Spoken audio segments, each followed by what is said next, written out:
गिरीश चंद्र मुर्मू जड़े भारतीय सरकारी कर्मचारी एवं राजनेता जिए कि विभिन्न सरकारी भूमिकार भिन्न भिन्न क्यारियर करिछंती। तांको विषय एठारे किछि गुरुत्वपूर्ण तथ्य अछि।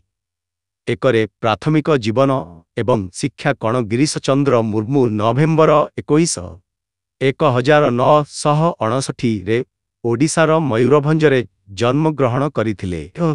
से उत्कल विश्वविद्यालय राजनीति विज्ञान रे मास्टर डिग्री समाप्त करिथिले एवं परे ब्रिटेनर बर्मिंघहाम विश्वविद्यालय MBA डिग्री हासिल करिथिले। 2 रे सिविल सर्विस क्यारियर से गुजरात कैडर 1985 बैच भारतीय प्रशासनिक सेवा IAS अधिकारी। तांको क्यारियर से उभय राज्य तथा केंद्र सरकारी स्तर रे अनेक गुरुत्वपूर्ण पदवी रे रही आसिछंती। 3 रे से गुजरात रे कार्यकाल समय रे तांकर प्रशासनिक कार्य एवं दक्षता पाई जनाशुना। 4 रे केंद्र सरकारंक भूमिका से व्यय विभागर जुग्म सचिव, आर्थिक सेवा विभागर अतिरिक्त सचिव एवं राजस्व विभागर स्वतंत्र सचिवंक समेत केंद्र सरकार रे विभिन्न प्रमुख पदवी रे अवस्थापित होइछंती।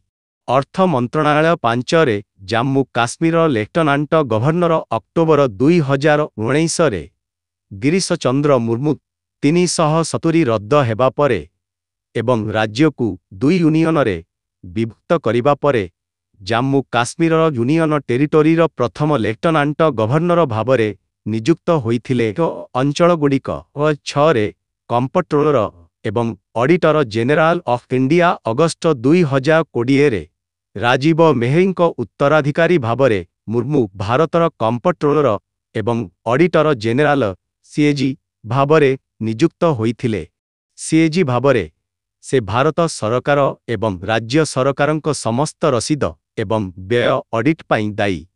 एथिसह सरकारंक द्वारा आर्थिक अनुदान प्राप्त संस्था एवं कर्तृपक्ष मध्य अछंती। 7 रे व्यक्तिगत गुण तांकर अखंडता एवं स्ट्रंग कार्यशैली पाई जनाशुना।